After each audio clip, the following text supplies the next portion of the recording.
Hi folks, Canadian Prepper here. Today on the channel, I'm going to be sharing perspective with you that you're likely not going to hear in other places, unless you are a seasoned veteran in this preparedness game. Now, as preppers, one of our primary fixations and motivations to get ourselves as prepared as possible is lawlessness that might ensue after societal breakdown. We're talking about the absence of rule of law. Okay, we're talking about anarchy because the government is going to be predisposed with other things and they're not going to be able to enforce the law. And of course, we're talking about the dissolution of that government and everything that falls up underneath that.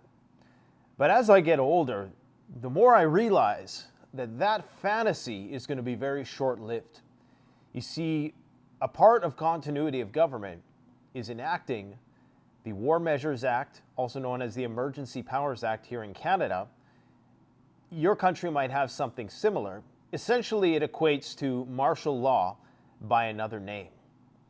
Now understand, I'm of the belief, based on the evidence that I can see, that World War III is almost inevitable at this point. That doesn't mean it's imminent. I heard a great quote today that said, just because something is inevitable does not mean that it is imminent.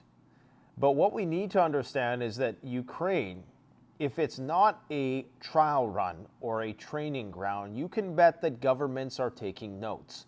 The first thing that is going to happen before we even approach DEFCON 1 is going to be the imposition of martial law or its equivalent in today's legalese. We need to prepare, and one of my greatest concerns has always been, and I know that when the time comes, the government's going to come up in here and they're going to take everything I got. And there's not going to be anything I am able to do about it, unless, of course, you're me and you're resourceful and you have ways of, let's just say, caching things in various places. Because I know the day is going to come, especially being a purveyor of preparedness products. I know that time is going to come. I know my number is going to get pulled. Now, things are going to have to get pretty bad because I'm pretty small scale. But from a municipal standpoint, whatever the case might be, I know exactly what is going to happen when the time comes. It's not just going to be me with a shotty trained on the door blasting the zombies who come through. It's going to be the government coming in with a SWAT team or something and confiscating pretty much everything I have. That's just a reality that I face and I acknowledge as a person who understands how the world works. I understand how continuity of government is going to work, and you need to understand that what's happening in Ukraine right now is a trial run for World War III. How they are going to get the population locked down, it's all a trial run. I'm not saying that it was done just to be a trial run. I'm saying that it's incidentally a trial run for these sorts of things. So you'll notice how convenient the preparation for the population has been over the past few years. People have been conditioned to lockdowns. And I'm not being conspiratorial when I say this. This is just sort of happenstance that it worked out this way to the benefit of continuity of government for anybody who's paying attention. Lockdowns, getting people trained to follow orders and be compliant with things that perhaps they don't necessarily agree with. Then, of course, you had the imposition of the Emergency Powers Act here in Canada. Of course, this was a hotly contested topic, and it's still a very contentious issue to this day. But we also, of course, had this conflict ensue where one of the first things that Ukraine did, and the first thing that happens in any war zone, is going to be the imposition of martial law. Long before the nukes are inbound, I do believe. So people need to prepare for that. As preppers, as independently minded people, we are going to be between a rock and a hard place. That means we're going to be between lawlessness and excessive rule of law. There's two abbreviations that are commonly used in prepping. There's WROL, which is without rule of law, and contrasted with excessive rule of law. In the TV show The Last of Us, it starts out 20 years later in what appears to be a dictatorship under martial law. And this is understandable because you have a lot of stupid people who are going to do stupid things like, go out beyond the gates and bring some infection back in. So in that context, you absolutely can understand. So this is not about whether or not the imposition of martial law is the effective course of action. It may well be the only course of action because you don't know if there's going to be sleeper cells, saboteurs, people who are, can't be trusted, spies, lots of kind of stuff. But you need to understand what this is going to entail. It is going to entail and afford the government privileges. We're going to actually make a dedicated video about this. And we were effectively under a very similar state of martial law. Martial law is, it's not really an officially recognized term by most governments. But during the pandemic, my province in particular, we were, for all intents and purposes, under something that resembled that of martial law. But nobody really, batted an eye because we still largely are a democracy. And of course, the abuse of power, especially so egregious if they were to play it out to the fullest capability that this document allowed them, people would have pushed back immediately. So they didn't, but the government had every right to come and conscript you to do a job that they thought was towards the benefit of resolving the issue. If they wanted to, they could come and commandeer your property, they could confiscate property, and they could repurpose it for whatever task they so desired.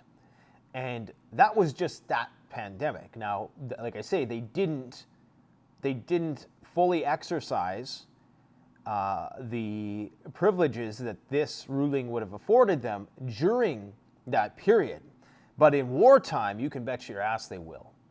And this was very evident during Ukraine, where the government there was tasked with, making a choice of, do we inform people before the shit hits the fan so that they can scramble in a panic, clog up the roadways, and we would have no way of engaging the Russians at that point? Or do we withhold information, and this is public knowledge now. The Ukrainian leaders themselves have come out and said why they did this and provided justification. And there's an argument to be made for it when you understand the broader picture. It's not just about individuals in times like those. It's about the nation, right? Just understand that the exact same thing is going to happen here. And I do think that there are governments around the world taking notes, looking at how the process has been undertaken, what the psychology of the people living under those sort of conditions has been, because of course it is a European country. There's maybe less of a cultural divide, whereas in some Eastern countries where there's just a different cultural dynamic, family structure is different, and community structure is different. But how would it work in a country which was at least ideally aspiring to be democratic at its core, okay? Barring all the corruption and whatnot. Because how people react under Iraqi occupation will be much different than how we, operate here. Because we know that people from the East tend to be more communally minded. People out here tend to be more individually minded. So how do you corral a bunch of cats? Because that's what we are. We've seen what happened during 2020 and 2021. The resistance to these sorts of things, the resistance to lockdowns, and even the Chinese had a breaking point towards the end. They lasted much, much longer, right? They were willing to give for the greater good much longer. Now, of course, they're paying for it. But just understand that they have a plan for when the crap hits the fan.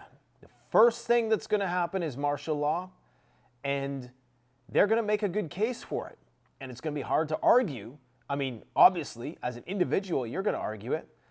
But as preppers, we're going to be in a tough spot because on the one hand, you're going to have the people who are haven't prepared, they're very compliant with the government and follow and do whatever they say, even if it means coming after you. Now, I'm not one of these people who think I'm special just because I have, a few years worth of food stored away. And I'm worried that the government is plotting against me and, that there's a centricity to that way of thinking. We're not that important. In the grand scheme of things, they have whole giant distribution centers full of food. Your paltry, food supply is meaningless to them. However, on a municipal level, on a subdivision by subdivision level, okay, maybe then, especially if there's a power vacuum that emerges because there's a breakdown of the federal government and the ability to communicate with the provinces, and the provinces' ability to communicate with municipalities and the police forces are going to be operating somewhat autonomously, that's when you start having those potential problems arise.